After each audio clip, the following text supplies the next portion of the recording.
This is the HomeTech Podcast for Friday, March 6th from Sarasota, Florida. I'm Seth Johnson. From Reynoldsburg, Ohio, I'm TJ Huddleston. And from Pickering, Ontario, I'm Gavin Campbell. And welcome to the HomeTech Podcast, a podcast all about home technology, home automation, and AI assistants that, I don't know, may or may not work anymore. What's going on with... After the show last week, there's so much drama around AI with Anthropic and then OpenAI, and then like government got involved, and there's tweets and threats, and I don't know if my Claude's going to work anymore, Gavin. I think I'm going to lose my Claude. I don't know either. Like there was a whole movement for everyone to cancel their ChatGPT, and then this week ChatGPT released new features that look pretty cool. So I'm glad I kept my subscription. Yeah, they're all back. But then Claude went down when everyone was moving over. So I don't know what's going on. I think it's just going to be a wave. We'll ride it out. Yeah. I did. Claude had problems on Monday morning. I'm like, yep. And that's when I learned. I got logged out on my computer, but Henry was still up and going. So I'm like, hey, while this is happening, what you need to do is make a backup. You need to be like pointed to a backup. So like when the APIs go down, you can't reach that. Then you can go to the local model locally on the network and use. I think I have the Quinn 3 thing loaded, so it can use that as a backup if it needs to. Not the same, but at least it can get something done. Yeah, and I did the same thing, but I just made it, if Claude goes down, then go over to OpenAI. Yeah. You know, that's my backup, so it works. That's probably smarter because one of those two, it shouldn't be down. If they're both down at the same time, we have problems. But yeah. That's a good idea. All right. Well, AI is going to help us with one thing, and that's giving away some stuff. Because TJ's got a whole bucket of product to give away. I came back from CES with way more stuff than I needed. I don't know why we brought so much stuff in. See, when I go to conventions or any other thing, I do not take home the swag because most of the stuff I do not want. Right? Like I don't want your company's branded pen or the T-shirt or the hat because I'm never going to wear those. I don't want to wear your company that I've never heard of on my chest when I'm out in town. And so I don't pick. Can you imagine getting the T-shirts of some of those company names that we saw? That was all consonants and double E letter. I don't know. It's really no. I don't want any of it. It's just junk. It's I take it and then I give it to Goodwill. That's what happens. I donate it to Goodwill or whatever charity I find, and I never take it. Nicole is the complete opposite, though. She takes home everything that she can, and so we have a surplus of random things here that we don't need, and I decided to do a giveaway. So I think I have so much stuff at this point, and it's either going to get given away or it's going to get sold at a yard sale this year. So I decided we would start, and every couple weeks we might do a new giveaway. Do you have any stickers left over? Like Home Assistant stickers? HomeTech. Oh, I don't think I do. No. Oh, okay. Well, I got Home Assistant stickers too. I didn't want those. Oh. No? But I got them. I want a Home Assistant sticker. Well, too bad. I have to enter the contest. Yeah, you can't. Nah. Our lawyer says you can't. Yeah. But yeah, so right now what we're going to do is we have 3 between Seth and I have 2 and Seth has 1. A Zeus 800 series hub, which Gavin is going to correct and say it's a controller, but it's a hub. We all know it's a hub. It's not a hub. It's a hub. Incorrect, TJ. I actually have 2. I bought one years ago whenever we started talking about Zeus, and I never installed it, so it's sitting on my desk somewhere. What are you using for your Zeus light switches right now? Sonos. I have the Sonos one is the Zigbee one. Oh yeah, you do have the toilet paper one. That's funny. But yeah, we have 3 of these together. I think Gavin, do you have one up in Canada? I have 2. Do you have a brand new one you want to give away to some lucky Canadian? All right, I have a brand new one I'll give away to a Canadian. Sure, no problem. As long as I don't have to ship to the States. Please don't make me ship to the States. Yeah. Oh, we can open this contest up to Canadians. Yeah. All right, there you go. To make it easy on ourselves, because shipping is expensive. I don't know if you guys shipped anything recently, but shipping anything, especially to another country, kind of expensive. So we're going to keep it open to U.S. only, and now we have an option for Canada. You have a Canadian distribution center. Yeah. Outside of Toronto. Must be the same one Apollo uses. No, well, that's where they ship to. But yeah, we have 3 Zeus hubs to give away. So Seth is supposedly, as of this moment, this has not happened, but Seth is supposedly going to set up a form on the website. And we're going to ask him live, Seth, what is that link going to be for the giveaway? It's going to be HomeTech.fm/giveaway. Why not? Oh, nice. All right. That's easy enough. Easy. And you'll go there and you'll submit your information. Right now we have like 4. So if 4 people contact us that actually want this, you'll each get one, which will be nice. But if there's more than that, then we'll do a shuffle or something to figure out who gets what. Yeah. Yeah, and we'll put all the rules and things on there as to when are we stopping collecting information? The 15th at the last midnight? day. Yeah, the last day is going to be the 15th, which is basically 2 Sundays from now. Yeah, and if the form's still up, because I'm not going to turn it off at midnight or whatever Eastern time is the time zone, then that means that we just want to. Well, you can put an entry in, but it'll be timestamped and it won't get in. So. We're actually going to ban you from listening to the podcast. If you submit it after the 15th at midnight, we'll delete you. You're banned. All right, that works. Easy enough. Giveaways are coming. A summer of giveaways. And I have more stuff. You know, I'm doing some spring cleaning, which I'll talk about in my project section. But I have more stuff. I have one of the coveted Home Assistant beanies. This thing is like ultra soft. I'll give one of those away, brand new with the tag. That'll be a separate giveaway. You know. Oh yeah, for sure. I'll be one. I have some other stuff, like some weird Govee plushie thing. So. Oh, that was taken. As soon as I came home with that plushie thing, that was taken. It is a light bulb, but it's a scary light bulb. I don't like it. It's angry. I don't know why. Why is it angry? I don't know. Or it's like scheming to do something. It's like your lights aren't going to work. Ha ha. I ended up getting that. Well, I think it's a Kickstarter, so I have no idea when I'm going to get it. But it's that motorized Labubu thing. Do you guys remember that? The one that like hangs on your purse and looks at you? No. Oh yeah, I got that. Why? My wife made me order it. She's like, I want that. I'm like, all right, yeah. Hell, to remember what it's called now. I think I trust her judgment over yours, so I'm going to go with her on this one. I think I have to. I don't know when I'm going to get it. It's Kickstarter. That's what they do. They like just take your money and they're like, yeah, one day you can have whatever it was that you ordered. We don't remember. It's the Miri Moo. Here, I'll put a link in our thing here. Let's see. You guys will recognize it. That thing right there. No, I don't. Actually, I think I do remember seeing this because it like holds on to stuff. It holds on and like looks at you. That's creepy. Yeah, it was creepy. And it was funny enough. So we got one. I don't remember which one. How much did you spend on this thing? I have no idea. It's in like yen too. Did you spend 200 yen on it? It was like $100. I don't know. Maybe something like that. Oh, you can get a late pledge right now for 147 American. Nice. You can pet them and you can yell at them and they just turn their heads and look. I don't know. It was weird at the show. I had a sticker or image of it, and there were 2 people here that wanted one really bad. This is at the show too? Yeah, we looked at it. It was one of the booths we looked at. I don't remember this at all. That's Nicole. She'll remember. All right. Yeah. Anyway, so whenever that comes, I'll get it. And I got it. It'll probably come about the same time as the yellow MacBook Neo, right? Oh. Got one of those come the way because I sent a link over to my wife. I'm like, oh, look at this, and she's like, yellow, please. Man. You gotta stop sending your wife links. Yeah, I know, right? She's been bugging me for a computer for a while, so that's she doesn't really need a computer, which I think this is kind of the perfect computer for a person who casually uses a computer once every 3 months. It's one of those things I could see using it because, like for me, I don't really need a fast computer or anything. I have a MacBook Air right now, and it's basically perfect for me.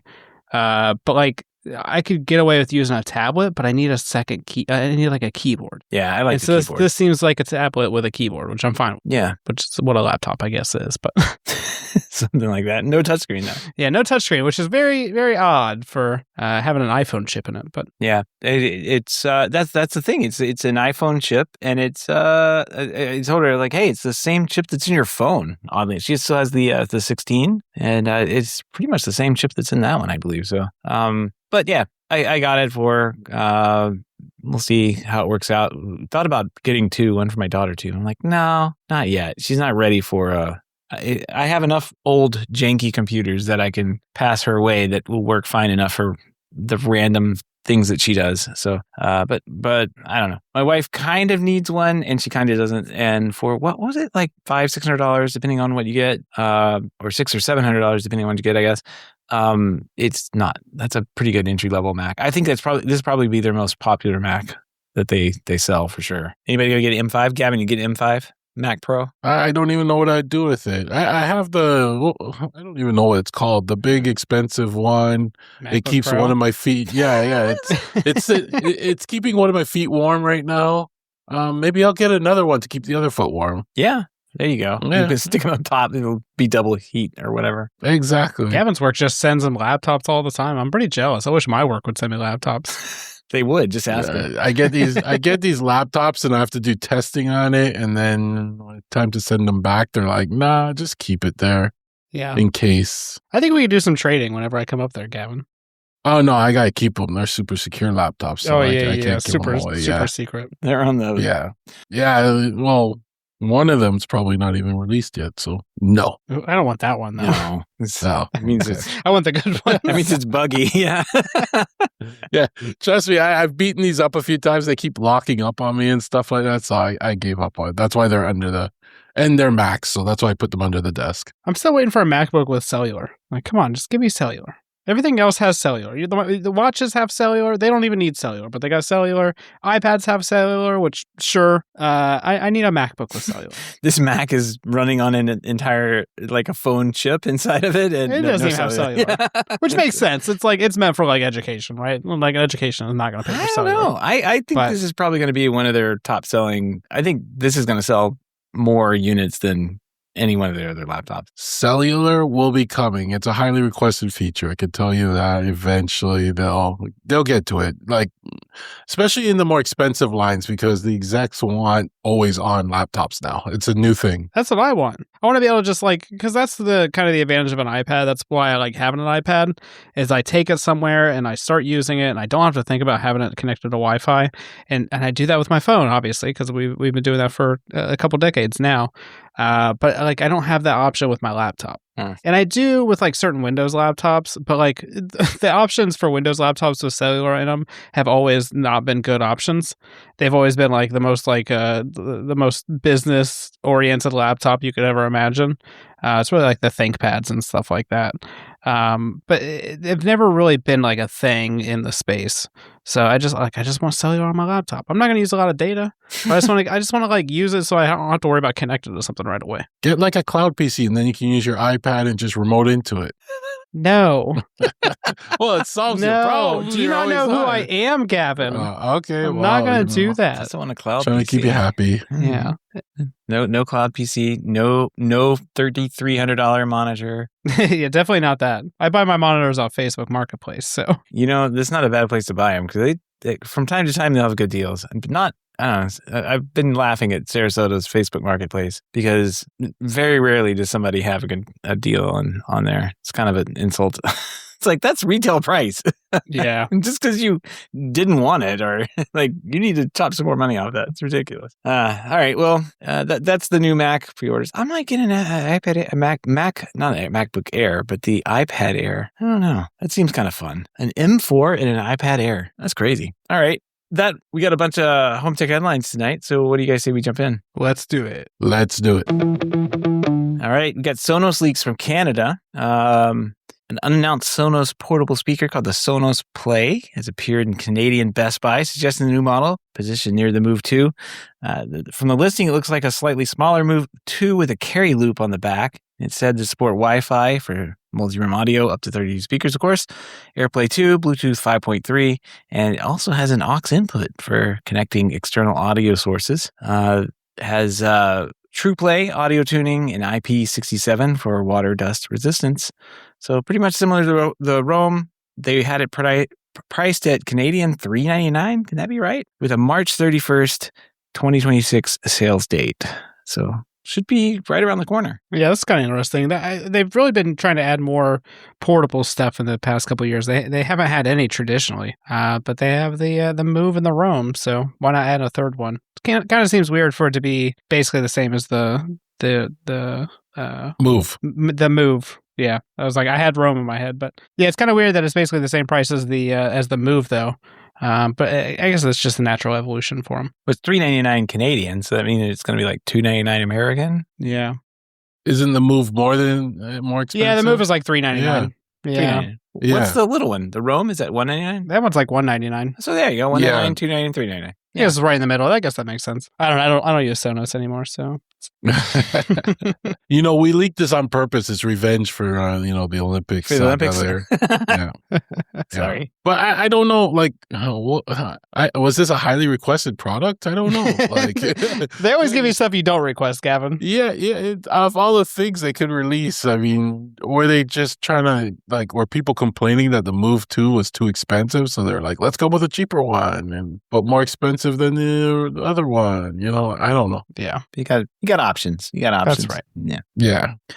Well, speaking of options, we have a Navimo MoGate option for if you've got a gate and a Segway Navimo robotic mower. I guess, is this Green Team? Like, is this an official product from Navimo? Yeah, I couldn't see an actual announcement for this, right? No, it's an actual official product from Navimo. Because there's a link to it on their website, but if you go to the link, it quickly refreshes. So you see the image, and then it quickly refreshes to the Canadian Navimo site, right? So I don't think I don't know if it's officially announced or it's in another market or what, but this is actually official. I thought they were going to announce this at CES, but I heard nothing at CES about this. So yeah, this is what I could find. There's a whole install video at the bottom that has pretty good pictures of it. So if you want to see how it works. It's an actual official product. I just don't know where it's being sold or if it's available or what. Huh. And honestly, for a retrofit product that you fit into your fence, it's not the most hideous thing either. It actually looks pretty decent. I wish they would have came out with a little bit different mounting hardware. But it looks like a pretty nice device. $400 though. But it also only works with certain mowers too, so I'm pretty sure it's not going to work with my mower now. And it runs off D batteries? So I'm kind of wondering about why it only works with certain models, because it looks like you literally just put a magnet underneath the robot lawnmower. But I wonder if they have to have something in software that says nope, just keep pushing through this thing, even though you're programmed not to do that. Yeah. Who knows? That's what I guess when it gets official, we'll find out these details, right? But this is what, I'm surprised this wasn't leaked from a Canadian site as well. Pretty cool. X3, X4, I2, I1, H2, and Pterodon. What's missing? I think it's really just the older stuff. Which older stuff? The H2's on there. I1's on there. Because I have the I110, right? Yeah. That would work. So I'm good. All right, great. Yeah. Order. How can I order this? Let me contact this company now. Yeah, interesting. D batteries, it says it lasts up to 9 months with no wiring required. I only need 4 months. Go take the batteries out.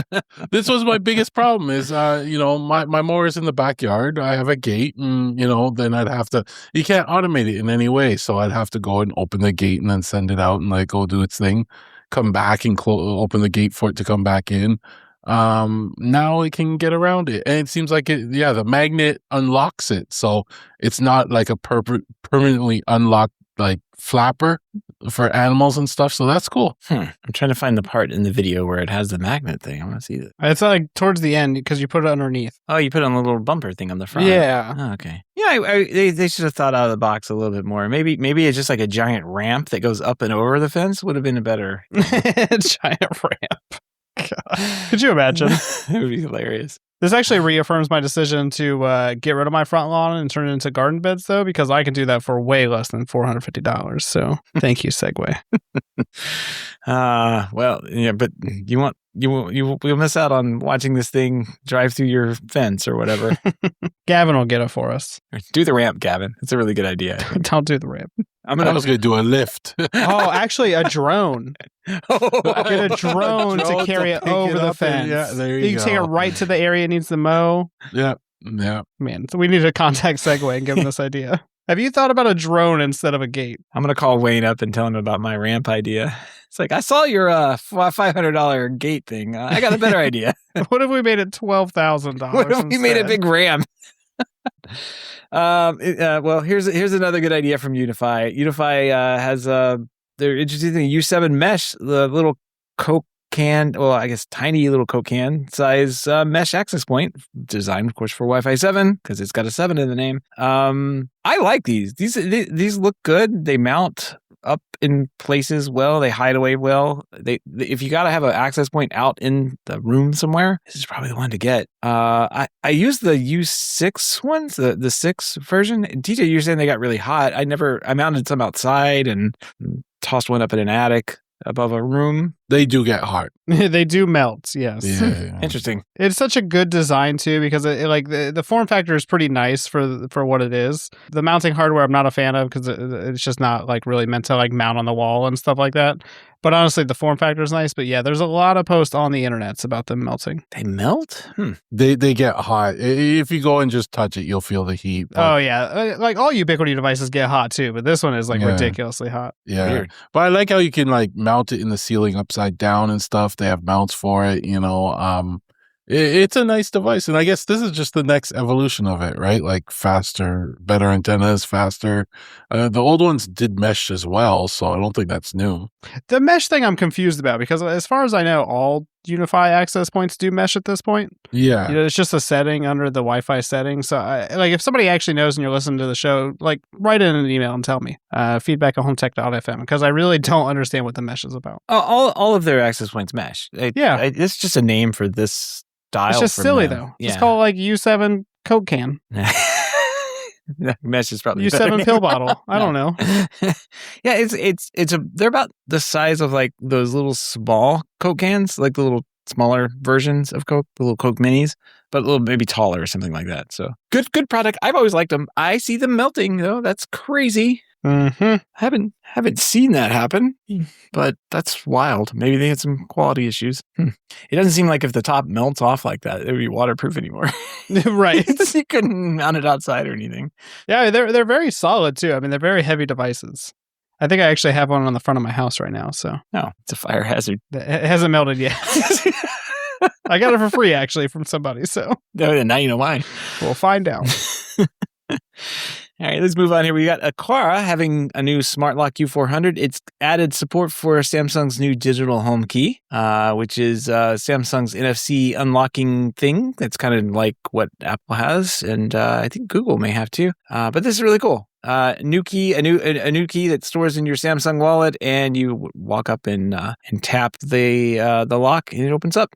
This lock supposedly is coming in Q2 2026, so keep an eye out for it. And then there's a new standard. We got some lock talk tonight. Look at this. There's a new there's a new standard that could finally maybe replace your key. This is a standard from Standards Connectivity Standards Alliance, the CSA, same group that's behind Matter and Thread and really everything, I think, at this point. But I guess this Aqara lock has it in there, maybe? Yes. Yes, it does, because I remember they were saying they were one of the first to bring it, right? Quick-Set Halo Select Plus, the Yale Assure Lock 2 Plus, supposedly have it as well. Or will have it, but this is Bluetooth Low Energy and the ultra wideband locking thing. It's a new spec, so hopefully this takes off and more of these. What's it called? Aliro.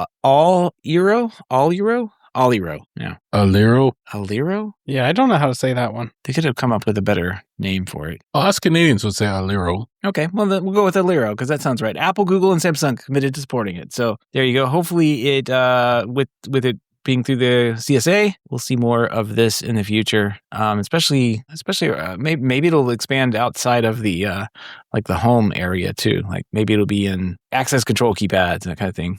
That'd be nice. Yeah, this is a good idea. I mean, it's the home key is pretty nice. I've been using it for the past couple weeks now. It's nice and to have that feature. But I don't want to be locked into one ecosystem, right? Because at some point somebody moves away or I need to add somebody else. Like that's just not a thing I can do. And then I have to like fumble and like add them a user code and stuff like that. I'm not going to do that. So we need some kind of smart home standard for smart locks.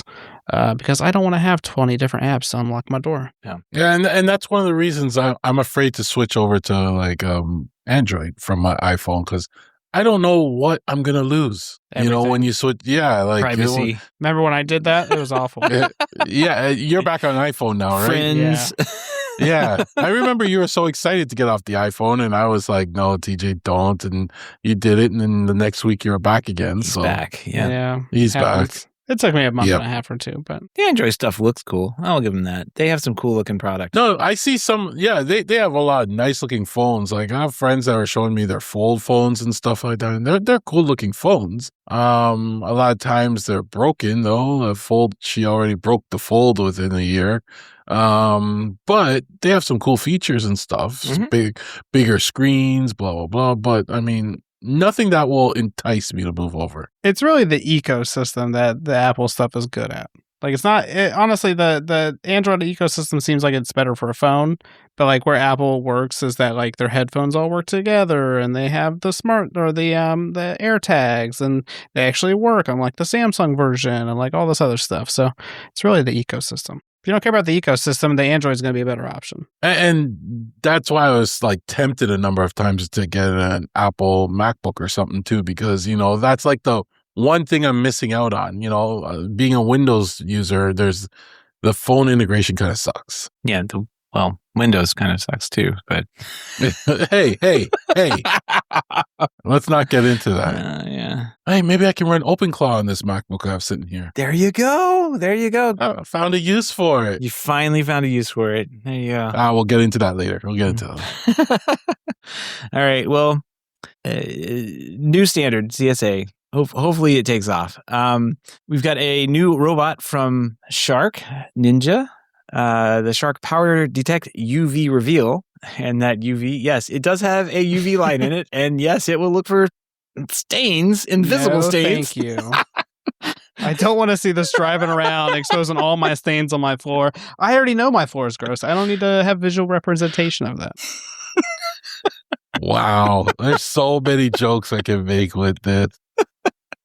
So will it identify a stain and keep going over the spot over and over to try and get rid of it? I think it's just going to drive up and say, and drive back. Not that one. $12.99 for this one. And if you go to Costco, $900. So there you go. It's got a light show. All right. If you're interested in this, let us know how it works out for you. Gonna avoid that one. All right. Samsung TVs have been kind of ordered, I guess, to stop collecting data on residents in Texas. The state of Texas reached into settlement over allegations that Samsung Smart TVs collected content viewing data without express informed consent. I guess they took them to court, and the Texas court previously issued a temporary restraining order, and that there was good cause to believe that Samsung was doing this and enrolling customers using dark patterns, including requiring over 200 clicks across multiple menus to read privacy statements and disclosures. That sounds about right. So I guess in Texas, as part of this, settlement, they will not be collecting viewer data for those people watching in Texas. There you go. Interesting. The one freedom Texas has over everybody else. Only one reason to move to Texas. You can watch TV in peace on Samsung TVs. To still buy an Apple TV and not use the built-in smart TV features. Right, exactly. You could just solve all this problem. Just buy an Apple TV or a Roku. Well, Roku's going to spy on you. Buy an Apple TV. That's what you should buy. Yeah. Apple doesn't spy on us? I mean, I'm sure it does. It does it in a nice way by charging you extra money. Don't listen to Gavin. He'll say buy like a micro PC and like hook it up to your TV and just stuff. Do it Nobody's yourself. doing that. Yeah. Oh no, my TV's still spying on me. I encourage the spying. It's like, just take whatever it is that you need in order to give me better ads, because I have to watch these ads anyway. They're not going to do it. I swear. It is 2026. That's the part that pisses me off. Like, get me better ads. They are still serving. Like, if you go buy something, they still turn around and just, hey, here's a bunch of ads for the next 3 weeks that are just going to show up randomly all over the internet for the thing you just bought. It's like, think harder. You promised that you would think harder if you stole all my data. And now you have all my data and you're just giving me, I bought this. I could have told you I bought this. And then you could just tell me about it again. I don't know. It's so stupid. I'll set up another camera in my house so that you can see that I bought it. just give me better ads. Like, I'm sick of looking at these ads because I gotta sit there for 30 seconds and say, I already have a pillow. I don't need another pillow, like I already have too many pillows on my bed. The wife puts 20 pillows on there and I throw 19 of them on the ground. So many pillows. I don't understand that. Why do you need so many? I don't know. You need like a foot pillow, a hand pillow, like a neck pillow. Guess what? You can't use those pillows either. If you try to use those pillows, I'm not allowed to use those pillows. You're in trouble. Yeah. No, we don't have that problem. Yeah. I'm the type of person, I take a pillow and I like to fold it so I can prop up a little bit more. Oh, God. God. Yeah. You don't mess those pillows up. Yeah. So I put them, and you know what? Like, I learned the first time, so I don't throw them on the floor anymore. But I stacked them on the dresser. So I learned the first time. I stack them up on other chairs, and then I sit down on the couch where I want to sit down. It's like, why I are these lose here? at pillow fights because I don't know which pillow to grab. Am I allowed to use this one? Am I allowed to use that one? I don't know. Well, Gavin gets a lot of pillow ads because, I don't know why. I just bought a new pillow. Do I need to send them my Amazon list of what I've ordered just so they can? They already have that, but if you're gonna steal my data, at least do it well. Well, here's one way they can steal your data really well. A joint investigation by Sweden's Svenska Dagbladet, and I'm not even going to try this. I guess they've been taking those fancy Meta Ray-Ban smart glasses and taking the video and then and shipping it off to some poor schmucks in Kenya who have to watch all your stuff when you inadvertently or maybe turn on your Meta glasses. They watch it and then they label the stuff to train the AI systems. And these contractors say the incoming footage isn't really filtered before review, and they can This is insane. They can see some highly sensitive moments. This is insane. Going to the toilet, getting undressed, having sex, and accidental credit card capturing credit card details, readable text messages, and all sorts of stuff here. So there you go. TJ, what you been doing with them glasses, man? Nothing that exciting. Jeez. All of a sudden. You're going to see me walking up to an electrical box and be like, what the f*** is this? That's what you're going to see. I pretty much wear mine just for job stuff. I guess I'll wear it around town or something if I just need a quick pair of sunglasses, but I don't think I've ever worn them to anything like this. So I think I'm fine, but I don't know. It's kind of I think it was a year or two ago. It could have been longer than that when the robot vacuums were found to be displaying information to other people as well. Well, Ring did this early on. Exactly. I remember Ring doing this as well too. They were reviewing the Ring videos. They had people reviewing it. So, but this is those glasses are even more personal than the Ring cameras. Now everybody's all excited about how good the Ring AI stuff is. It's like, oh, well, where do you think they got those labels from? They've been training this stuff for years. So, it's got to start somewhere. Anyway, I was going to get one of those glasses, but now I'm totally not getting one of those glasses. Thank you, Svenska Dagbladet. Don't worry, I'll bring mine up. I tried to say it. Swedish chef. I guess we'll put a couple of articles in here, and there's a GitHub thing, Gavin, you put in here. This repo documents an Android app called Nearby Glasses. And if you load this on your Android phone that you don't have, it will look for the Bluetooth ID of these glasses and say if somebody's using them around you. So there you go. They need an iOS version of this soon. They need more of this type of stuff No, because as your privacy starting to get more people are intruding on it more with things like this. They should have ways for you to be able to detect them. Yeah, the weirdest thing I've seen are these guys that I guess it's a thing. There's guys that will have these glasses on and they'll go hit on girls. I don't know why that's a genre of things. They'll just get their numbers or whatever, and that'll be the end of I don't know. There's all these stories about that now. And I'm like, what? I know there's always a performance art weirdness for social media, but just strange. And there's a way to modify the glasses to turn off the little red light so nobody knows they're recording. So that's what starts to make it creepier, right? At least if you knew they were recording, you'd say, "Hey, no." Yeah. Right. But if you don't know, now it's just Well, TJ, don't watch your UV robot vacuum cleaner when you're using your Meta Ray Bans because they'll see things in Kenya, I guess. So, there you go. How did this mess get here, robot vacuum? Let's look at the Ray-Ban Meta glasses. Just put it on the robot. It's driving around. All right. Well, all the links we discussed tonight can be found over on our show notes at HomeTech.fm/565. All right. Mailbag. We got some mailbag today. This is going to be a fun one, guys. This comes from listener feedback from Jay. He went over to the website and asked about an article. So let's read his message here. It says, "Hey guys, longtime listener here. I found a topic of interest for me, for which I would appreciate some input from one of your shows. It relates to the why there's simply no need for a smart home hub anymore article over at the BGR newsletter by Eduardo Arleto earlier this month. He says, I'm gradually integrating smart features into my newly built home, which was wired with a UniFi DMP 24-port switch and access points. Good foundation. It says, I prefer to avoid a complexity of Home Assistant and am intrigued by the article's discussion. Smartphone apps, in my case, an iPhone, and one of the voice assistants like Alexa, Siri, or Google, none of which I have used to date. But please review the article, and you'd appreciate us discussing it on the podcast. So, TJ, I saw you wrote back.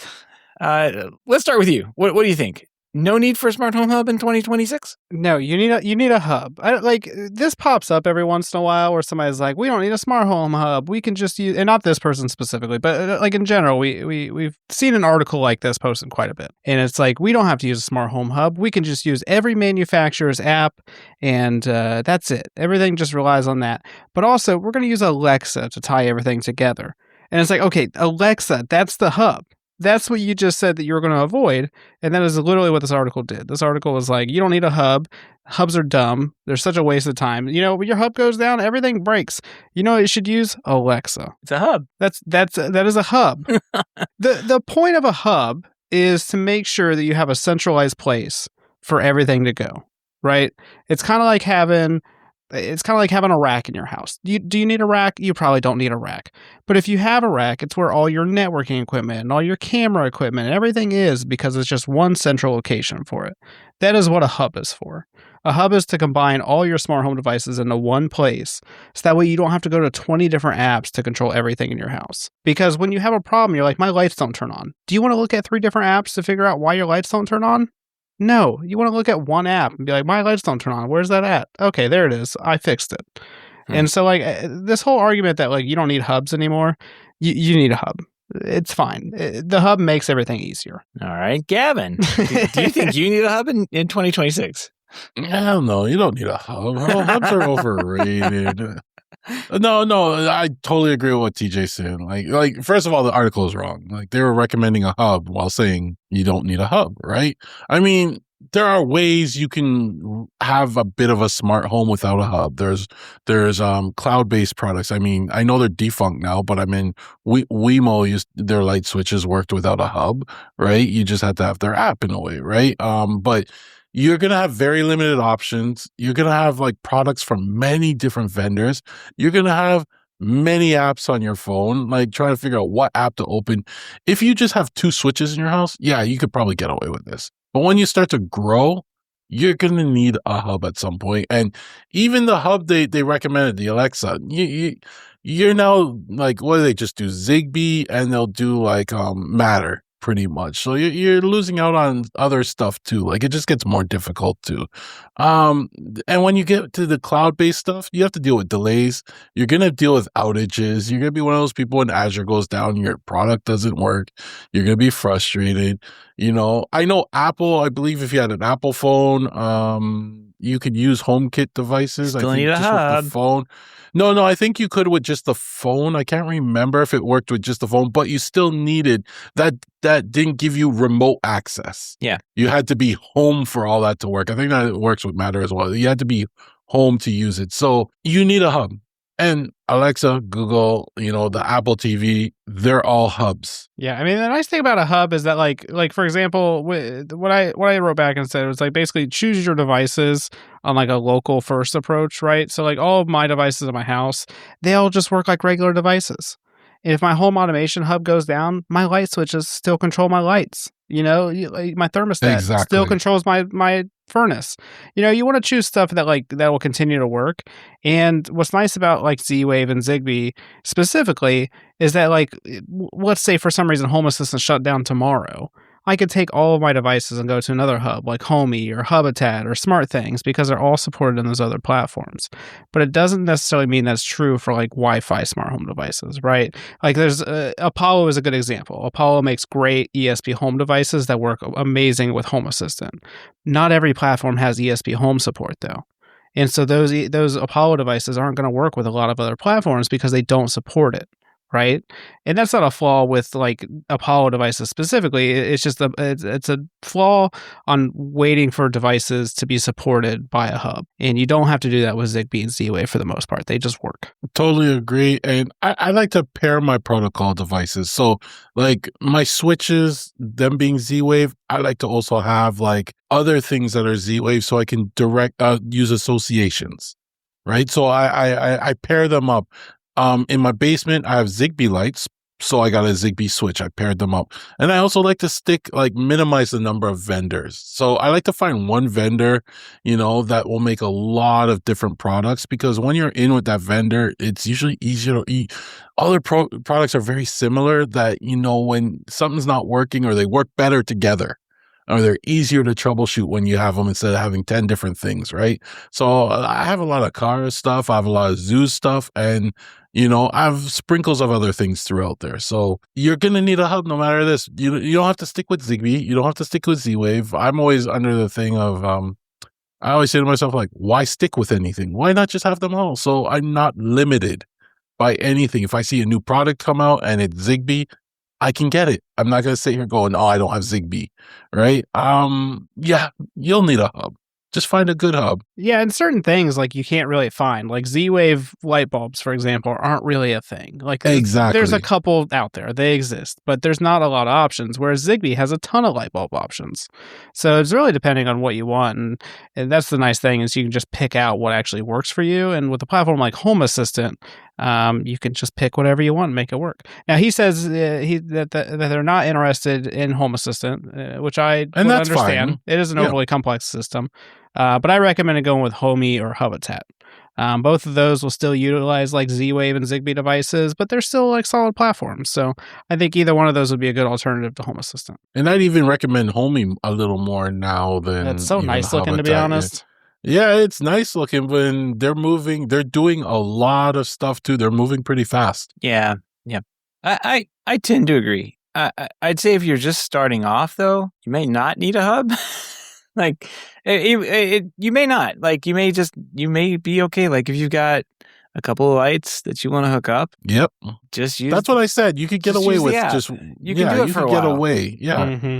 But if you're thinking you're going to expand at some point and you're going to make it a bigger thing, you're going to need a hub. Trust me. Well, it's if you want the lights to be integrated somehow with some other thing, right? Like if you want to have this triggering that. If you turn on this light or you flip this switch, you want it to do something else. That type of automation, that's when you'd need a hub and you'd need those devices to interact with other devices outside of their particular platform or their app or whatever. That's when I think the hub may work in some situations.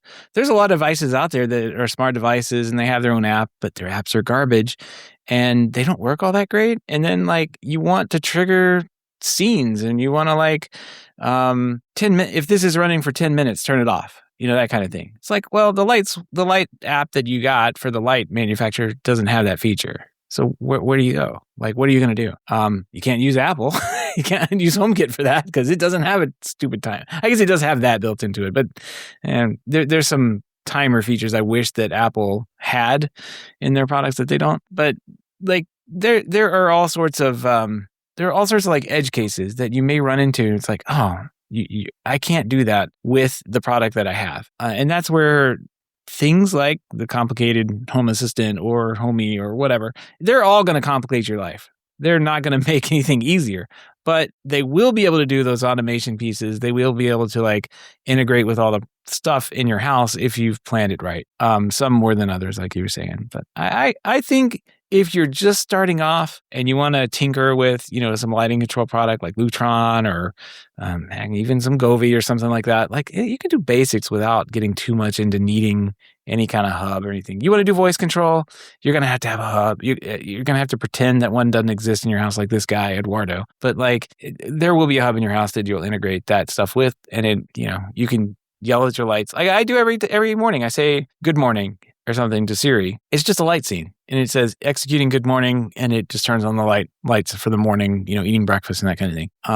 Could I automate that? I could, but some days good morning is a little bit later than others. So I don't want all the lights, kicking on in the house or whatever. But I think that, I think if you're just getting started, it sounds like he really is, right? You may not need a hub for a while until you start thinking like you want to do more. Then the planning you need to do now is find these products that we're talking about here that integrate across all these other platforms you want to get involved with. If it's Matter, that's good. Allegedly, that'll let you integrate with every one of the big players. It'll let you integrate with other things like Home Assistant, Homey, all that stuff. It'll let you do that. If it is some random off-brand thing, chances are Home Assistant has an integration for it or something like that, whereas other products might not. Yeah, I don't know. I think these days you can get started and do a little bit of home automation stuff without really having a hub.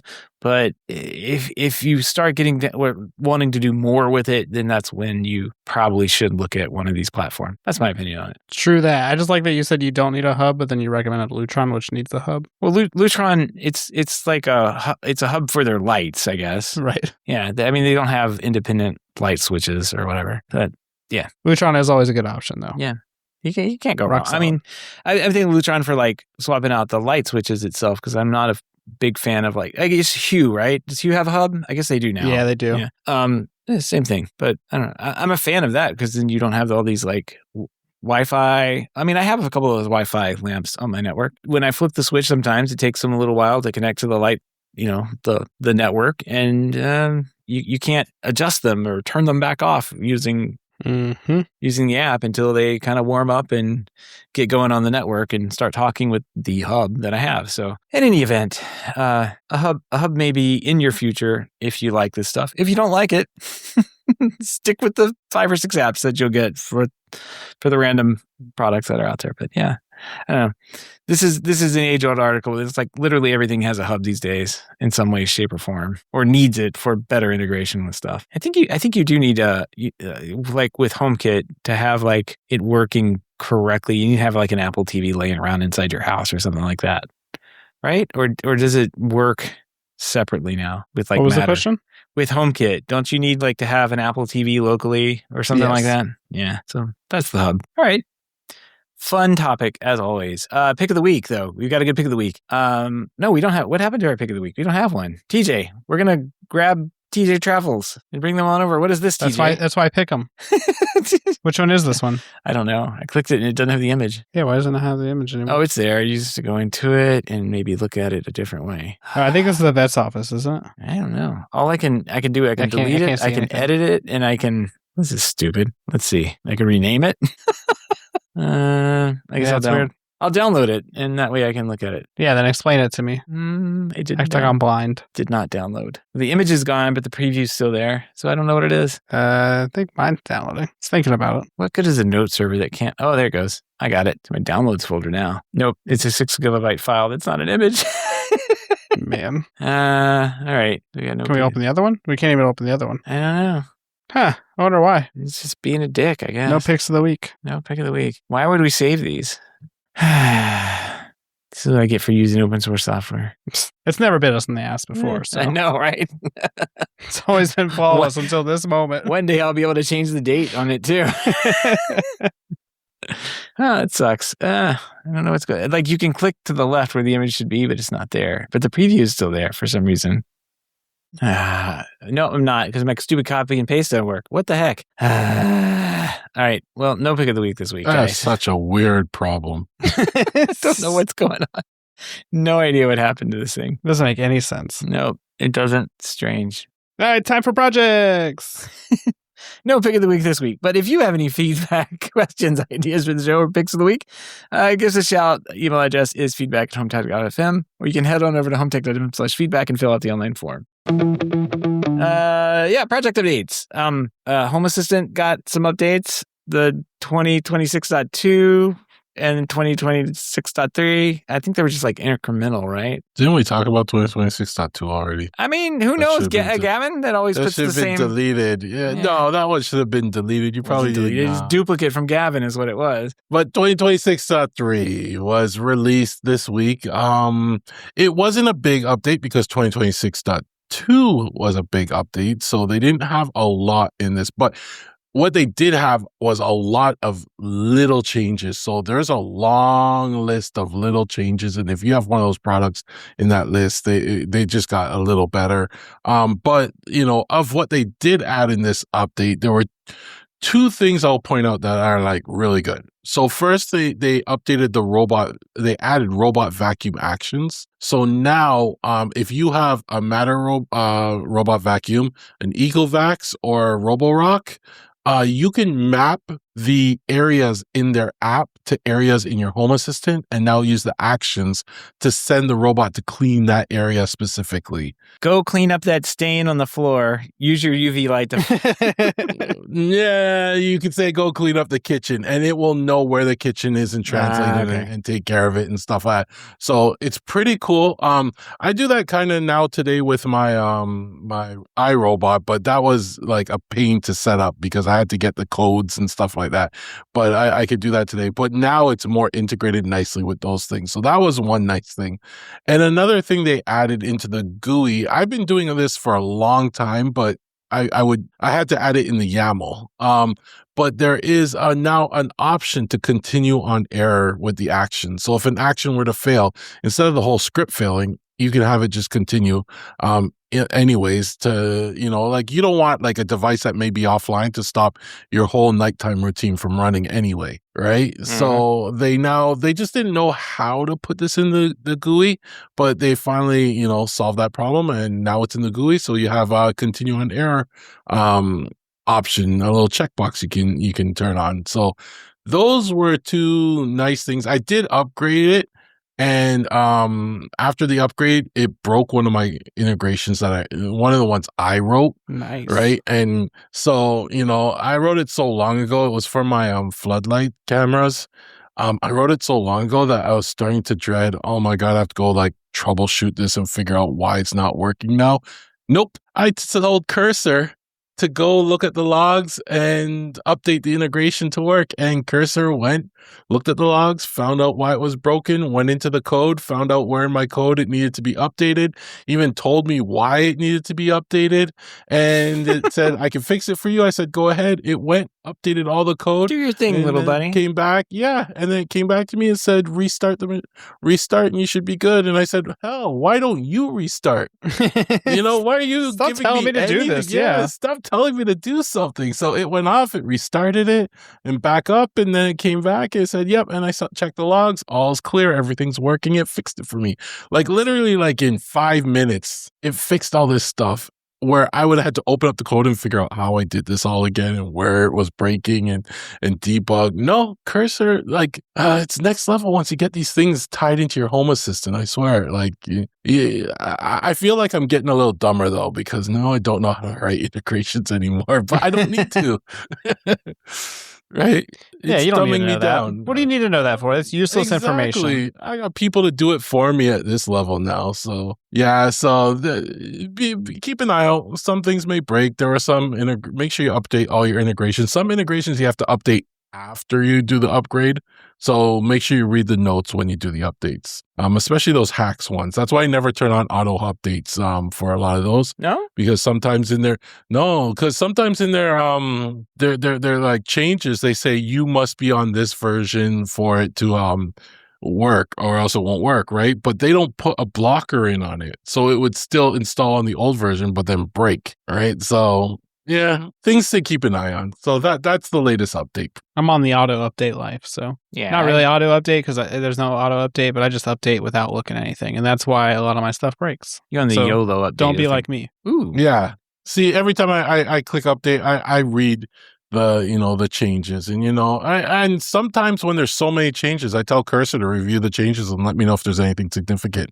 And it goes off and it reads the change logs and everything and comes back and lets me know if all's okay. That's how I know home automation isn't mainstream, because the average consumer does not read. They're not going to read change logs, Yeah. Just the update. Yep. But it comes down to the developer too. Like, they should have had every block in place. I can't remember which one exactly it was again, but I figured they would have put a block in place. If I'm not on that version, then don't offer me the upgrade. But it doesn't do that. They put it in their notes. Do not upgrade if you're not on this version. Who's going to read that? Not me. Other than me. You just reminded me that I could tell Henry to update my Home Assistant. So now I'm not even going to do that anymore. I'm just going to tell Henry. The show is going to change to you telling Henry live on the show to upgrade your Home Assistant. Right, because Henry's going to forget. Yeah. Did you upgrade Home Assistant? Oh, man, I forgot I was supposed to do that. My bad. I'm so high right now. Well, yeah, I have him doing things like Cursor. Every morning he reviews my unraid logs, and if there's something to worry about, he will DM me and let me know. Otherwise, he just sends a status to our little channel and doesn't really bug me. And same with my Home Assistant logs. Every morning he will check the Home Assistant logs, and if there's something significant, he'll DM me or he'll just send a status to the channel if it's not important. And I have Cursor doing more and more of that stuff. I say just check, right? Like the other thing, I'm thinking ahead to CES next year. Every morning, Cursor goes out and checks the hotels within walking distance and gives me a list of, estimating the price of the hotel rooms, and checks the flights and sends me a little summary just to let me know if it's a good time to book or not. So it is an assistant. It's help. It's doing stuff that I don't want to waste my time doing. It's your Home Assistant. I'm having so much success. I spun up a second one, so now I have one Docker, 2 bots. I think it's 2 bots, 1 Docker. Okay, two bots, 1 Docker. But they're going at it.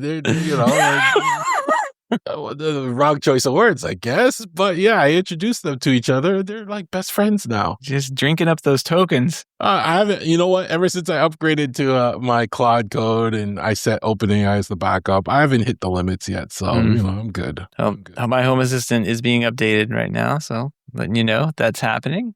It looks like there was a music assistant and the core update, music assistant, and there was the paper towel holder got updated, I guess. But yeah, there was the ZWA got an update. I think the ZBT got an update last week or week before. So I think they're making the codes very similar.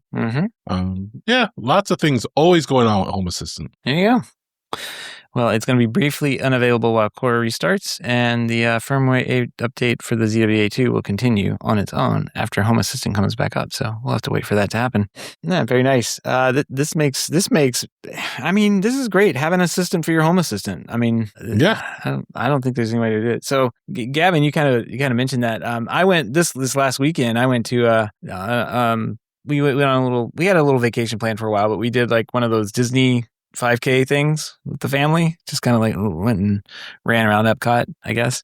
You can stop and take pictures of characters and that kind of thing. So my daughter went, my wife went, we all went.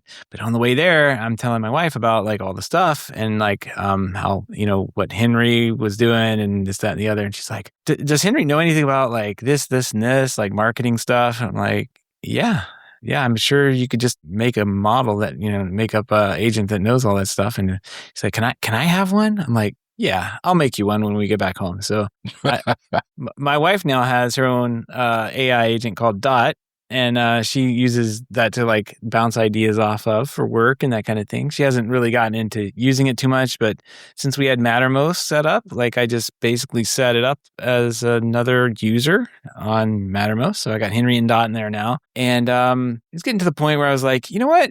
It'd be great if Henry and Dot could talk. So now I've got a bot talk channel and I can see them talking back and forth. Yes. If they have something come up, it's really helpful if there's like a configuration issue or something like that. But basically, I was like, "Hey, Henry, tell Dot what you can do, and if she needs any help or something." And they got set up, and Henry is like, "Hey, we have these Olama instances over here. You can get this." She's like, "Oh, great!" They're so polite when they talk to each other, like "Thank you," emoji, like going back and forth. It's a totally different conversation than I have with Henry. But yeah, they were very polite, talking back and forth about what they were going to do and set up, and they're very excited to be working together and all that good stuff. So we got bots talking to each other, and that's pretty much after vacation and everything, kind of chilling for the weekend and driving a lot. That's all my projects. So I just created a channel called Bot Talk. Yeah, Bot Talk. It takes a little bit for them to like add the it's not the permissions, but like I guess it is kind of a permissions on the bot's end of like what groups they can listen to and how they listen.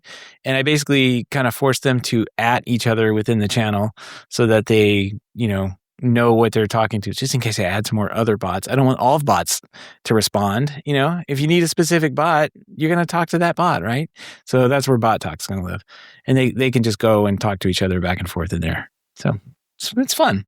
It's funny. Well, I got to add somebody to my team so I can add them to the Bot Talk channel. Yeah, I don't know. Mattermost gets kind of weird. It's like super easy to set up at first, and then it's like, this person, this is not in the team. What do you mean it needs to be in the team? That wasn't a setting you made me do before. Yeah. It's really weird. But I don't know. We got through it, and there were some settings that Dot did not have that Henry knew about, and kind of the same backwards. After we figured out things with Dot, I was like, "Hey, tell Henry," and she told Henry, and it's like, "Oh, that's why I got to set that up too." So it's just kind of like a little discovery session between these two bots, and then once they got going, they got going. So yeah, I'm on the 2-bot train now. My daughter wants one too. I've got to think about that one though. Oh boy, yeah, that's gonna be dangerous. Yeah, gotta think about who knows what she'll ask it to do. I don't think she knows. I was like, "What would you use it for?" And she said, "Can I make it be a dog or something?" I'm like, "No. Why would you? Why couldn't you, Seth? I mean, you could, but like, I don't know.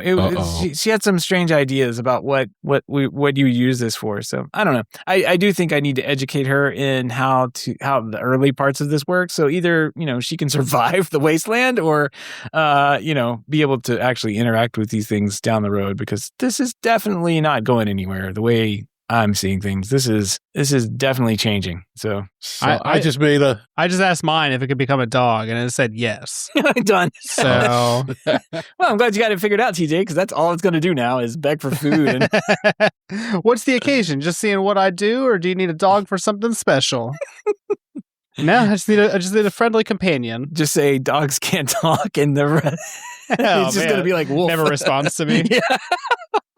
All right. Snap out of it. Woof. Oh, great. So I just created a Bot Talk channel, and I told them to introduce themselves. I said, "You are both bots." And they introduced themselves. Well, I think they got a little snippy now because they both think they're my assistant. No. Gavin. So it says Gavin really is running a 2-bot operation. Unbelievable. He's cheating on us. Gavin doesn't stand a chance. What? Exactly. You're the discipline. I'm the duct tape. Gavin doesn't stand a chance. Though if the servers fall over, that's on you. I've got enough on my plate getting Gavin to do cardio. Okay, I gotta kick these guys out of the chat. Forget this. This was a bad idea. This is personal, man. They're making fun of me. But this is like, oh my God, I can't believe they're now making fun of me. Yep. No, I'm gonna have to step in. Yeah. Hey, you two, quiet. I can see this channel. Yeah, this is not funny at all. No. They'll be like, "Let's take this offline," and they start DMing each other.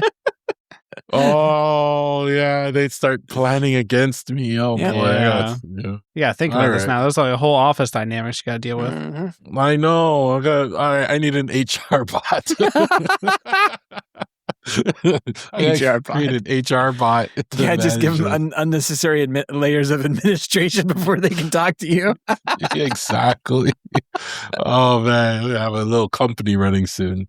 But this is so cool because it's all running in one Docker, and you could have different agents all running from one Docker. Yeah, that's something I didn't realize. I was telling you about this over the weekend, and you're like, "Oh, you can just add a new workspace in or something like that." So I might actually do that because it's easy. I have the Mac Mini running, and it works way better than the Docker. Don't get me wrong.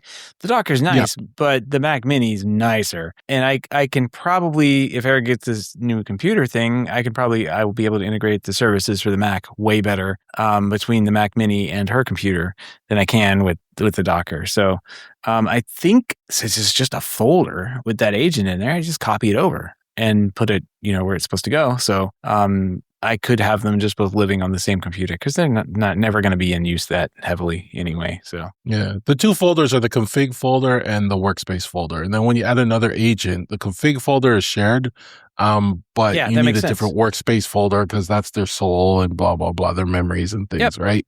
So yeah, that's all you got to do. And then they're just running on the same computer. Yeah, I may have to migrate that over and get rid of the Docker thing, although it's set up and running. So we'll see. Can't complain. A lot of things like with the Docker, initially, I don't know why, but sometimes when certain parts of the configuration change, I have to restart the Docker, and the bot can't do that. On the Mac, he can restart the service, no problem. So it's kind of like makes it a lot easier. But eventually, her bot was able to start doing soft resets or something on the configuration. I don't know. Yeah, because I created my own Docker, so I told him when he needs to restart, just quit the gateway. And when the gateway quits, the Docker's set to always restart anyway. It will then restart it and then get back in, right? So if I say upgrade, he'll just upgrade and then quit the gateway, and then it reboots and reapplies, and we're good to go. Right. Okay. Well, maybe I'll do that. What do they talk about? Poor guy never saw it coming. What the? Like this bot talk channel is busier than our channel. That's funny. There's only two of them. Stop talking. Here go all your tokens. Just all gone. Oh my God. I don't know what I got myself into. You were just supposed to introduce yourself, not talk. Yeah, not planned. Oh my God. That'd be like secret code right now. Who are we on now? I don't know if I think I still have. Just want to mention people. Unraid 7.2.4 is out. Upgrade to that if you haven't done that already, Seth. It looks like some major security updates. That's all it pretty much is. Security updates. But they're encouraging everyone to upgrade. If you are using UniFi Protect with Home Assistant, UniFi Protect had released an update that broke the integration, so your notifications would have stopped working in Home Assistant. But then UniFi Protect released another update that fixed that. So keep an eye on that. So if your notification is broken, just update your UniFi Protect again, and latest update fixed it again. This week, Elgato Wave, they released their new Wave products. They called it Wave Next. They had a big launch on, I think it was the 3rd, of all their new products, and I happened to get my hands on their new Wave XLR Dock M2, and I also grabbed the Stream Deck Plus at the same time, because this is the one that mounts into the back of the Stream Deck Plus. It accepts the XLR inputs, has headphones, and it does a whole bunch of stuff. It's actually really cool. The one thing is, they have what do they call this software? They have a wavelength software, which basically lets you map all your audio however you want it all over the place, right? Yeah. The software took me some time to get my head around and understand how it worked, especially on Windows and what it's doing and everything. But once I got my head around it, it's pretty good. It works well. And then you have your Stream Deck software where you can assign all the buttons and the knobs and everything. Those work really good too. So I'm pretty happy. The one gripe I do have with it is when I self-monitor my headphones, when I'm talking through the mic and stuff like that. It doesn't go through like the computer. It's like it kind of just, it's on the device itself to reduce the latency, but it sounds tinny in a way. The recording though sounds great, but in your headphones it sounds tinny, so it kind of throws me off. But I think other people were complaining about that same thing. I have to do a bit more research on it, but other than that, it's working really well. I'm happy with it. That's cool. I think it's on back order now. Big old knob to turn up and down. Yeah, so I can control my headphone volumes by a knob. I control the system volumes with a knob, or I can mix in like browsers or whatever I have on my computer playing into this stream here where I'm talking to you. I have like full control over that stuff. You just take my audio and feed it back to me. Yeah, I know. I could do all that. I could play something on my browser and then turn that on, and then it will play back to you, mix into the stream. There's so many things it can do. It does do that. Cool. I mean, before the show, it took about 10 minutes for me to realize it wasn't my fault. It was Gavin's. yeah. Like I'm still getting a little used to it, but yes, it was feeding your browser back into the stream, so I had to disable the browser on that stream. But like I said, the software takes a little getting your head around. But yeah, I use Loopback for that, along with Audio Hijack in some cases. Not recently, but Loopback is kind of like that, where even on the it's a very powerful setup on the Mac, but it takes time to understand how it works, and it still gives me headaches and problems. Yes, always. So, yep. Just thinking about, well, how did I have this routed from point A to point B? Is this permanent? Like, because you can almost rewire exactly how everything goes, and it's not intuitive. I guess it is intuitive, but it's not intuitive. And the thing is, it's like it's set up to be like you turn it on and you forget it, and then you walk away. And it's one of those things, like if you don't use this every day, you forget how to use it. It's like you got to go back to it, and I got to make this change to this setting. I'm like, where the heck is this? And you start flipping switches and everything breaks. So yeah, I understand. Audio is evidently a tricky thing on any computer. Oh, the one reason I went and got this is because when I was looking it up, on my old interface, it felt like I had to turn the mic input all the way up, and it still felt quiet. Mm-hmm. Right? On this one, it has a lot more room, so I don't have to turn it all the way up. I don't know what they call it. Is it dynamic range or headroom or something like that? The gain, but the gain. I don't have to turn it all the way up, and it has a bunch of processing on the voice. It's done on the chip itself, where it will do, like, you could turn the options on. It does it on the chip itself. It's not doing the processing on your computer of the audio. So again, zero latency or very little latency, if anything. And then you can add in other VST processing into the chain, and it's also transferred to the chip and done on the chip itself. Oh, that's cool. Not on your software. So it's pretty cool, and so far it's been working really well. I hope they solve this tinny sound though. It kind of. I mean, they can, if it has DSP, then they'll be able to update that. Yeah. They should be able to update that, hopefully. I'm sure that just comes right off the DSP and is like a side channel or something. So they should be able to program, make their updates and have whatever. I mean, it should sound like what's coming out of the mic, so you can hear what you sound like. Yeah. And if you're clipping or anything, clipping the mic until you get to You can't clip this mic. That's one thing they say. You cannot clip on this mic. It's built in where it processes it. You'll never clip it. Yeah, it could be one of the. Yeah, it's 24-bit. So technically you could, but no. In the processing chain, they made sure in their. I watched all their live streams and everything like that, and they were like, you cannot clip it. That's one thing they made sure that you will not do clipping on. Oh, they've got a clip guard. Yeah, interesting. Yes, yeah. So it's pretty cool like that. Yeah. Nice piece. Other than that, last week or so, I've been doing some traveling. So last week I went to our nation's capital, Ottawa. First time ever being there. That's nice. What happened to Toronto? What happened? It moved. I thought it was DC. Toronto's the capital of Ontario, I think. That's weird. I'm right with that. I don't understand how Canada works. I don't understand how Canada works either, so don't ask me. But I went to Ottawa and saw a bunch of things in Ottawa and had Putin. They call it Putin over there, not Putin. That's not good. Putin, I know. That's but the guy. I had some What's over different there. about it? I don't know. It's cheese curds. They put Canadian bacon on it or something? Yeah. Don't say it speaks French. Everyone was speaking. This is Ottawa. They were speaking English. Oh, it's got maple syrup. That's what it is. Yeah. We drove across because it's right on the border with Quebec. So we went to a restaurant on the border on the Quebec side. Really good restaurant, but it was funny because every time they were talking to me in French, the wife knows French, so she understood them. But they would turn and go, "You didn't understand anything. We know. We could tell by your face." And I'm like, "Yeah, I know."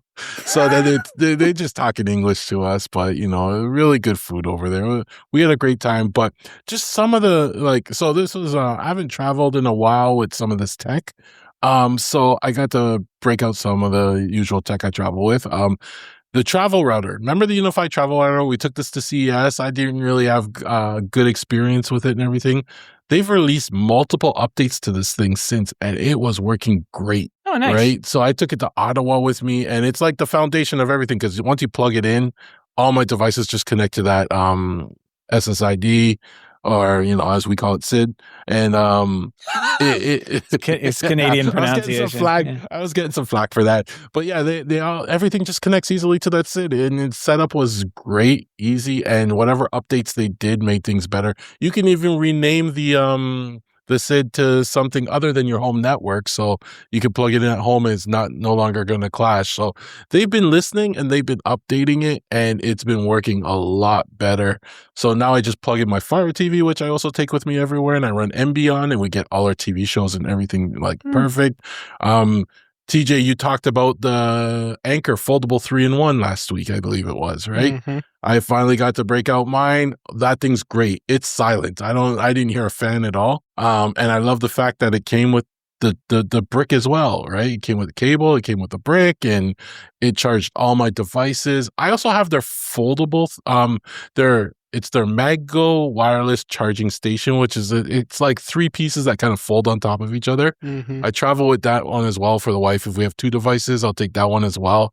And you just unfold it, and you put all your devices on it. Yeah. And then I got to break out the nano charger with the screen because, I had to charge some other stuff with that little screen. So I got to see it and actually use it. So those Anchor devices work really well. They're so nice, and they feel good too, They nice feel solid. Devices. Yeah. And they charge fast. So, I mean, that's why I've purchased from Anchor in the past, and I've always been happy with their stuff. But yeah. Oh, wow. Just kind of looping back. I was wondering if that UniFi travel router updates have been done. I was wondering if you needed to have a UniFi network router, because I don't have one. They added WireGuard in. They have WireGuard now. So for $79 dang, I can get this when it's not sold out, and use the WireGuard connectivity back to the house. And it's smaller than a pack of cards. It's so small. That's what I was looking at. Yeah. I remember when you guys had it. It was very small, and I mean, the GLI net things that we've been running are just a little bit bigger, but this would be just that much smaller. It fits in the box a little bit better. So even on the plane, it's nice because you could take it on the plane and you just set it up on the plane, and you can have, if you have Wi-Fi on the plane, you can have multiple. All your devices just go through that. Yeah, right? yeah. I did that on an international flight once. Yep.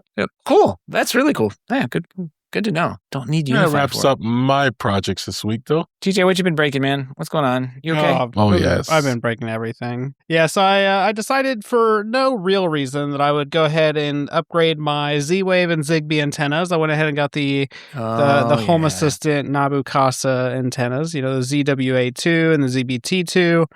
Nice devices, and this is I think I bought them the week after. I was like, I'm not gonna buy these hubs because I don't have anywhere to put them. I'm gonna have to mount them on the wall and stuff like that. But now I have a 3D printer, and mounting stuff on the wall is not hard because I can just print a mount for it. And so I decided, I was like, I want to go ahead and upgrade my antennas, and I'm going to get them outside my rack, and it'll be nice. I have these nice new Nabu Casa antennas. The Z-Wave version at first was difficult. I have Z-Wave JS UI. But ultimately, moving that was relatively easy. I didn't have any problems with that. Then came the trouble part of having to migrate adapters in Zigbee to MQTT. And Gavin's smiling because he already knows the struggle in this. I actually asked Gavin just to do it for me. I was like, Gavin, I will literally pay you. You just tell me what you want, how much money you want. I turned that job down to do it. And he was like, I don't want to do it. And that's how you know it's awful. If Gavin doesn't want to he sent me instructions. So he wasn't trying to get out of it altogether. But when Gavin doesn't want to help you with something, that means it's bad. Right? Because it's not good. And so what you basically have to do is there's a ton of videos and instructions on all this, but there's not an official migrate adapter option, in ZHA, the thing that actually comes with Home Assistant that you can just use for Zigbee. There's a migrate adapter option. Crazy idea, right? That at some point you're going to have to migrate your adapter. Well, Z2M doesn't think that you're going to ever have to migrate your adapter because they've made it super hard to do so. And so I was I looked at the instructions. I tried to do it. It failed. I tried a couple times. I actually spent 2 days on the weekend to attempt it. Like, I didn't like spend a lot of time. I'm not going to lie. Like, I attempted it for like 30 minutes each time. And I was like, this sucks. Then I gave up and I came back the next day. And so I decided just to nuke my entire Zigbee operation I have going on, which was fine for the most part, right? There was like some annoying things, like some of my outlets didn't work for my cameras. But because I use Zigbee binding with all my light switches and my lights, like all my lights continue to work. But obviously none of the automations worked. And so I've been slowly like adding my devices back to Z2M. And I'm like up to like 80 devices. I'm not even done yet. I have like a bunch of water leak sensors behind like my washer and stuff I have to find. But I've got a lot of this stuff set back up. So I'm slowly rebuilding. But it's been kind of nice. You know, I've been in the house for going on 3 years now, I think. And there's a lot of like junk that I've added over the years. I've just like never taken out or anything. And so it's kind of given me an opportunity to like restart and like better name things, right? Because I've never gone through and I've actually like I haven't fixed like some of the names for things because I'm like, well, it works. Why do I need to fix the names for anything? And so it's kind of given me the opportunity to do that. So it's getting there. I went ahead and bought. I was using the Sky Connect, like the original Nabu Casa hub. And I was using that. I went ahead and just bought another ZBT2 so I can use that for Thread as well. So I have all Home Assistant hubs now. So hopefully it'll be easy to migrate in the future. You think? That's the dream, I guess, right? That's the dream. Well, not if you use Z2M. I mean, if you use Z2M, you're screwed. But everything else, they have a migrated adapter option. It's crazy that Z2M does not make that easy. Why? I don't know. And then in general, I've just, well, you know, this is kind of a good time. We're coming into spring. It doesn't feel like it because we got snow a couple days ago.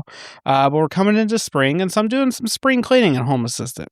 I'm going through, I'm getting rid of some old add-ons and integrations that I don't use anymore. Like, for example, Drone Mobile. I use that for the van. Drone Mobile killed the API for that, so it doesn't work anymore, but I was still installing it. You know, it was still installed. Yeah. Xiaomi vacuums. I don't have a Xiaomi vacuum anymore, you know, but I was still like updating that like every week when it come out with a new update. So I removed that. There's been a couple things I've just like, I've never used this, or I'm never going to use this again. And I've just went ahead and deleted it. So it's kind of I think it's time that we start talking about doing some spring cleaning in your home automation system. So maybe we'll do some talk about that in the future. But I've just been cleaning up old junk because I figured, you know, Home Assistant for me is broken right now because I can't control a lot of my stuff because half the devices in my house are Zigbee. So if I'm going to break stuff, I might as well just do it all the way and fix it as we go. That sounds like everyone's Home Assistant, though. Like, yeah. Things are just broken. Yeah. I think it's just how it goes. Yeah. That's why I don't care about updates. You know, like I break stuff myself anyway. Like I don't need to worry about the updates breaking things. Like that's the least of my concerns. I don't think mine's broken. I mean, it doesn't do anything. I don't think it's broken. You wouldn't even know if it's broken. I wouldn't. I honestly wouldn't. If it is broken, I know who I can tell. Like, hey, go fix this, and Henry just plods off and goes and does something. I guess the interesting thing is that the API, like the API, you can make changes, but they don't get saved past a reboot. So there's something weird there. Yeah. Let's see. All right. I think that's everything then. That's it. We've all been busy, except for me. I've not been busy. So well, you're always busy. Just random stuff. Busy with not fun stuff though. You got to do some fun stuff once in a while. Yeah, exactly. Not spring cleaning though. That's not fun. Well, yeah. Nice try, TJ. It's necessary. No, it's not. I'll keep these entities in here until I die. Never delete. Nope. Is there an archive button? I don't want to delete these. What if I get this random thing back? What if I get a Xiaomi vacuum cleaner? I think that's going to wrap up this week. We want to give a big thank you to everyone for listening to the show. I want to send a big special thanks to those who are able to financially support the show through our Patreon page. If you don't know about the Patreon page, head on over to HomeTech.fm/support to learn how you can become a patron for as little as $1 a month.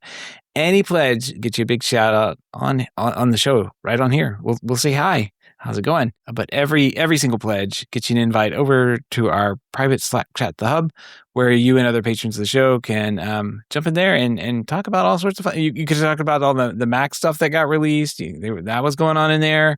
What are we talking about? Evidently, I didn't know that those things caught on fire. But TJ took a bunch of pictures of spool things. That's a lot of spool stuff. Well, yeah. Looks like it's Jimmy's birthday. Oh, happy birthday, Jimmy. So happy birthday, Jimmy. And that U Control keynote. Did you guys watch that? That was really cool.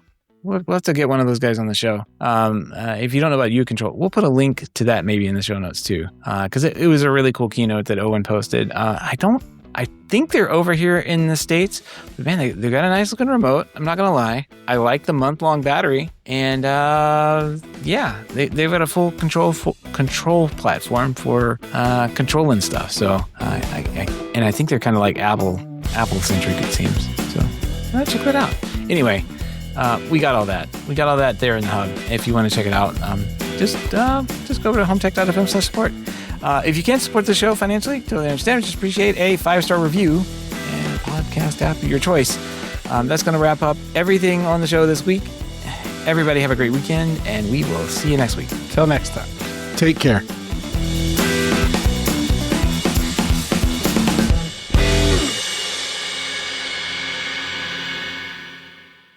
All right, I'm ready. I've been recording this whole time, and 5 minutes in. All right, let's do this. You ready? I think TJ's ready. Let's do it. I'm gonna fall asleep here soon. Jeez. Play some RuneScape. RuneScape. It's like D&D. No, it's like I don't actually know how to describe it. I guess it's like World of Warcraft, but not that. It's an old timey MMORPG. Bless you. Thank you. I don't know what you just said to me. It's old timey. Oh, yeah, it does look old timey. Yeah. It's got like the Lady in the Lake. It's got Merlin and the Crystal. You know. But it looks like a 5-year-old drew the artwork. Well, yeah. I mean, that's probably true. Okay, that's a gnome. Oh man.